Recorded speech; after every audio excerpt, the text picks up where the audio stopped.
This is going to be the Unit 4 test review for 7th grade. I'm posting this a little bit early so you guys get a chance to study this weekend.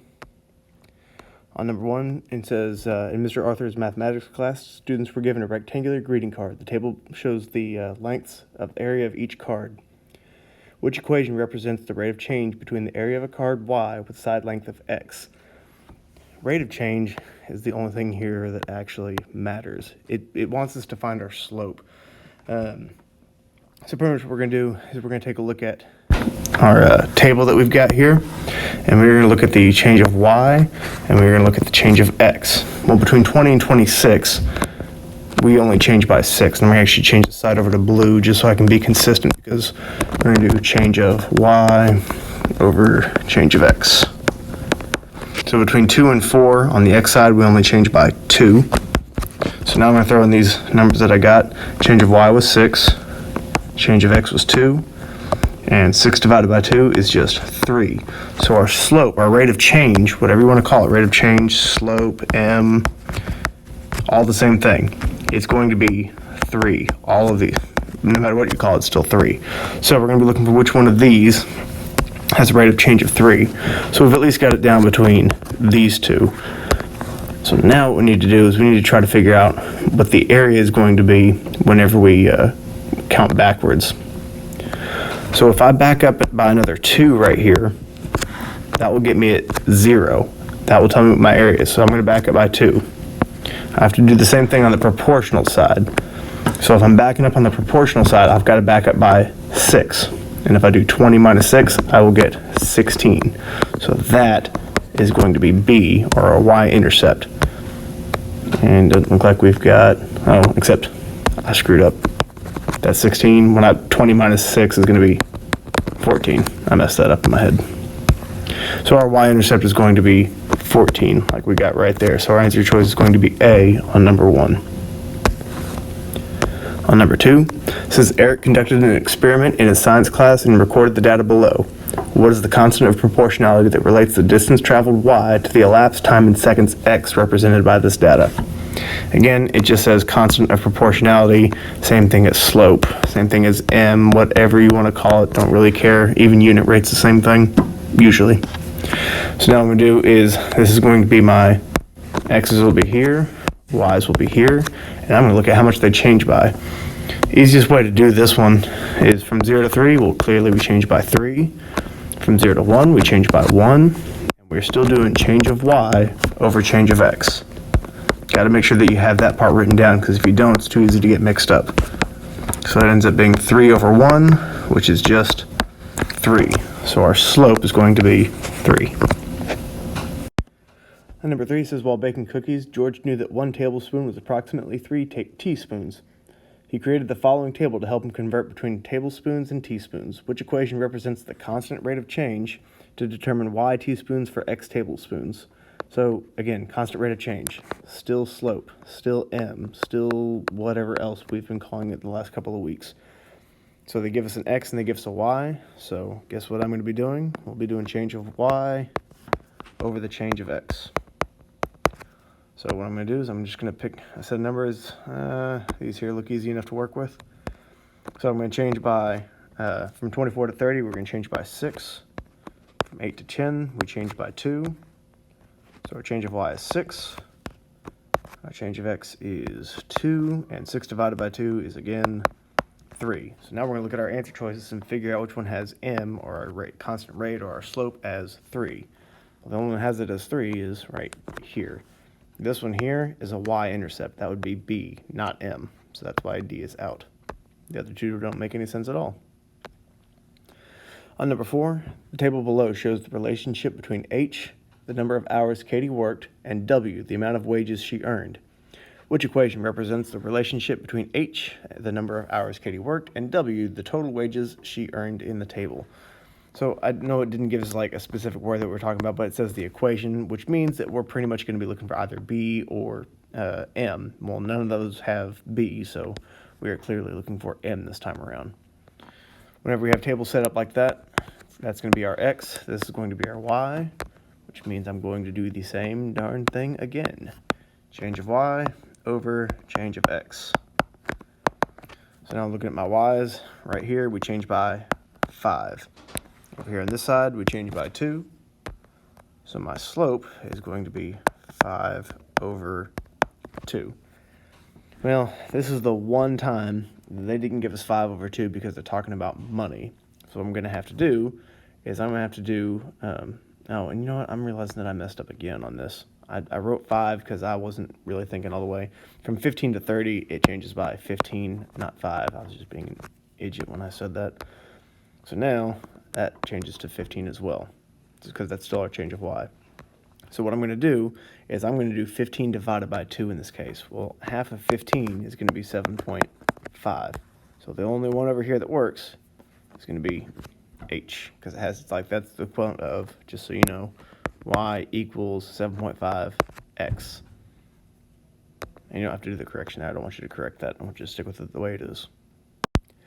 Number 5, Alexis makes wind chimes to sell at the local market. The graph below shows the relationship between the number of wind chimes she sells and the total profit she earns. What is the constant of proportionality that relates profit in dollars, y, to the number of wind chimes sold, x? So we're going to be doing the same thing that we usually do. We're going to be looking at the change of y over the change of x. Usually we just do rise over run, but these points are really difficult to read. So here's what we're going to do. I need you guys to remember that these are x-y pairs. And we're going to look at the change from one to the other. So from 35 to 49, looks like we've changed by 14. I should have done that in red again. From 35 to 49, we've changed by 14. It's going to be over our change of x. So our change of x from 10 to 17, we changed by 7. And 14 divided by 7 is just 2. So our constant of proportionality is just 2. Number 6 says, consider the graph below. Which equation represents the relationship between x values and the y values in the graph? Pretty much just pick the correct equation. So I'm going to try to knock some answers off real quick. Remember that we're always dealing with y equals mx plus b. B is just our y-intercept, where we cross on the y-axis. We are crossing right here at -2. So because of that, I can get rid of 2 of these right off the bat. I can get rid of f and I can get rid of h because those both had -2's. Now I've got to figure out my slope. Well, my slope, I can do my rise over my run. There are plenty of points for me to pick from. Like I could use that one, I could use that one. It doesn't really matter. Either way, from left to right, we are going up from left to right. Left to right. Always have to read them like that. Our slope has to be positive. So looking here at the answer choices, well, this one right here, that one's negative. So J is out. Our correct answer on this one is going to be G. Number 7, Axel received a gift card for $50 to use to buy coffees at a local coffee shop. All the coffees cost $3.50. Which table represents the relationship between X, the number of coffees Axel can buy, and Y, the balance remaining on his gift card? Well, if he hadn't bought any coffee yet, then he's bought 0 coffee. He should still have $50 on that card. So that knocks off 2 right off the bat. If I've bought 0 cups of coffee, I should have my $50. So C is out. Same thing on this one. The coffee, this one doesn't even make sense. Like, coffee is not dollars. You don't count up coffee beans in dollars. Like, that's dumb. And the balance, like, that doesn't even have the dollar mark. So this whole thing's just wrong. So it's got to be either A or B. So here's how I'm going to look at it. We haven't exactly done this. Well, actually, you know what? No, we're going to do this the same way that we've always been doing it. Here's what I'm going to do. I'm going to take a look at, we'll pick B because it doesn't have any decimals. I'm going to do change of y over change of x, just like we have always done. There are a lot of other ways to do it. If you're good at reasoning your way through this, that's awesome. But what I'm going to do is I'm going to do what we've always done. I'm going to look at my change of y. From $50 to $43, we went down, looks like $7. Our x's changed by 2. So our change of y is 7. Our change of x is 2. But that's not a slope that I've got here. That doesn't help me out much. So what I have to do is I've got to do 7 divided by 2. Well, 7 divided by 2 is 3.5, or that $3.50 per cup of coffee. So B is our correct answer. Number 8, consider the following graph. Which verbal description represents the relationships within the graph? Things that before we even bother reading those that I want to consider.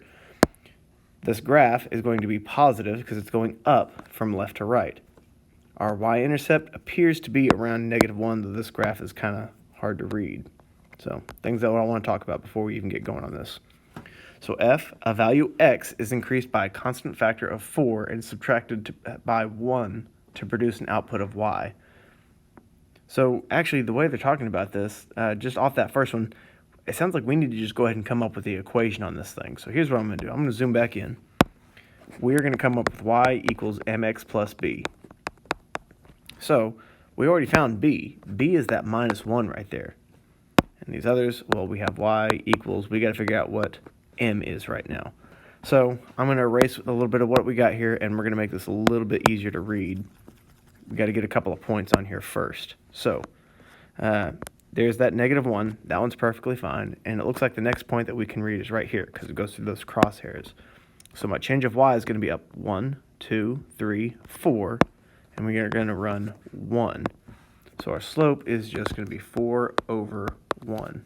So our equation is really just y equals 4x minus 1.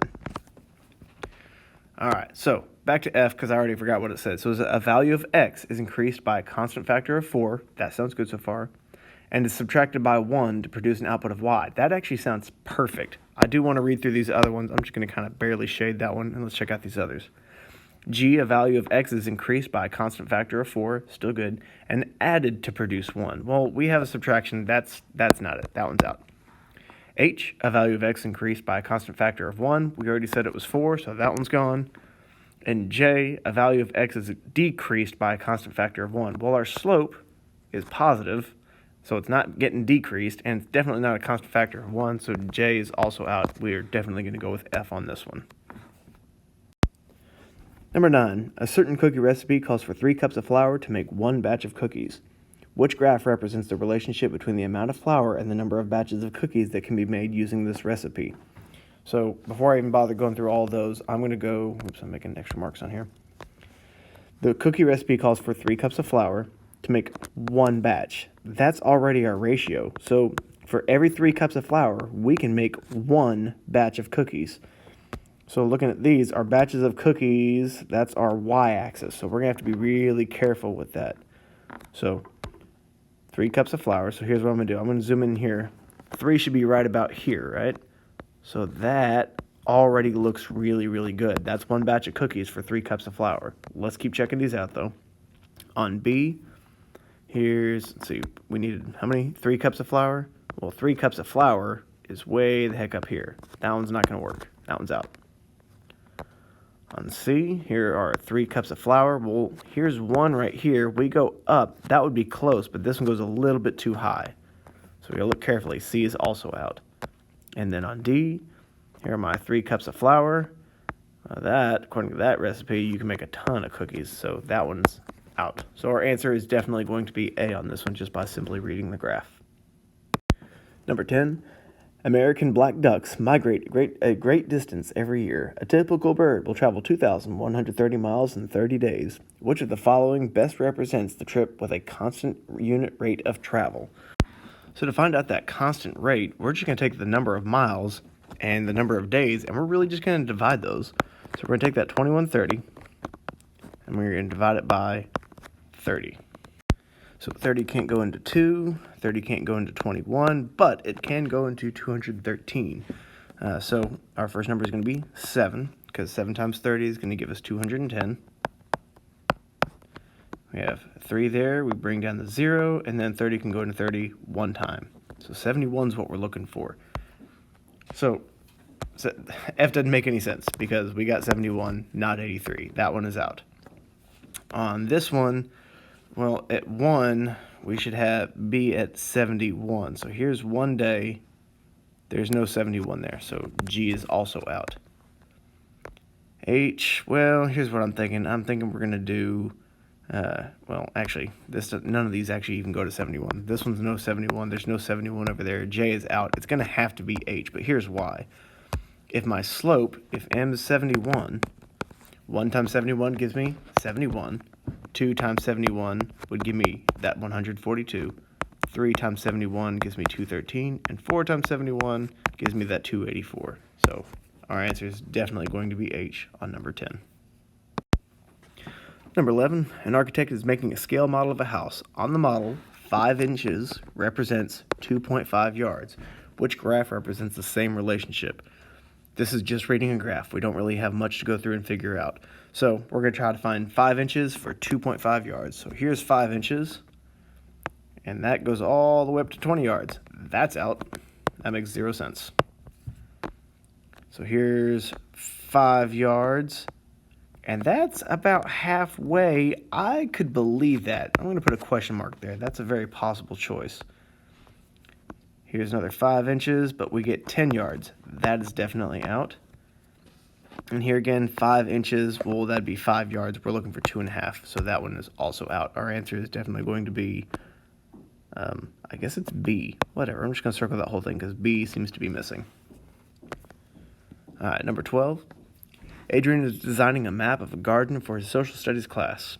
On the map, 1 inch represents a foot in the garden. Which graph best represents this relationship? So 1 inch represents a foot in the garden. So we're just going to have to figure out which one matches. This is kind of easy because it should just be 1 to 1. So here's 4. Well, if I'm at 4 inches, I should have 4 feet. That doesn't make sense. G, 4 inches, 4 feet. That looks good so far. 8 and 8. Yeah, that's probably going to work the whole way, but I'm going to double check these real quick. Well, that one doesn't work at all because 4 inches, like if I should have the same number of inches and the same number of feet, and these are all way the heck off. So it is definitely going to be G. Number 13, which equation represents the relationship between x values and y values in the table? This is what we've been doing this whole darn time. So we've got change of y. We're going to do that over change of x. So I'm going to do that in black. There we go. Change of x. So my changes of y, from 14 to 20, we changed by 6. From 0 to 2, we changed by 2.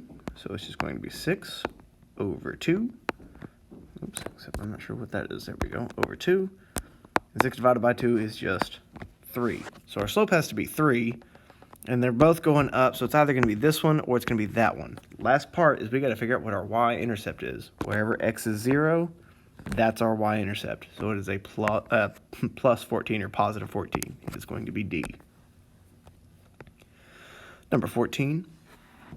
The relationship between sets of irrational numbers is pictured below. In which set should the number 12.345 be placed in? Well, we got parts. So whenever we have parts, naturals are out because we don't count to them. Wholes are out because they're just including 0. And integers are also out because integers do not have any parts to them. So it should be in rational numbers. Last one, I think. Yeah. Number 15. Miss Garcia's 7th grade class is collecting aluminum cans to buy new board games. They receive 35 cents for each pound of cans they collect. What is the minimum number of aluminum cans they need to collect in order to purchase a board game that costs $27.20? Pretty much what I've got here is I'm trying to figure out what I can take this 35 cents for and what can I multiply that to get to that $27.20. It's really just division. Hopefully you can just kind of see that. I can take that $27.20 and just divide it by 35. So here's what I'm going to do. I'm going to show you guys the $27.20 and divide it by that 0.35. That would be miserable to do. So what I recommend doing is moving the decimals on both of these. This can go over twice, and this can go over twice. So now I'm going to have 2,720. Where did all those extra zeros come from? What am I doing? I'm going to erase all that. My bad. So we've got that 27, because I can't seem to draw a 7. There we go. 20. Divided by 35. So let's see. 35 can't go into 2. Can't go into 27. So 35, we got to figure out how many times it can go into 272. So that one can actually go 7 times. 35 times 7 would give me 245. And now I subtract these. We have to borrow a little bit. We get, was that going to be 7 and 2? So 35 again can't go into 27. So I'm going to have to bring my 0 down. So 35 into 270 would be kind of what we had before, so another 7, so 245. Well, okay, and here's the thing. I'm going to start getting a remainder. This is going to go off into some kind of decimal number. So at least 77, but if we're going to have a decimal number, we'll have to get all 78 in there. Now, if you're not real good at why we divided, something else that you could do, you could take that 35 cents and try to figure out which one's going to get us to that $27.20 or close to it. I could take that 70 and multiply that times 0.35. That would totally work. I could take the 78 and multiply it times 0.35. I could do that on all of these and see which one would give me the correct number. But either way, we end up getting B.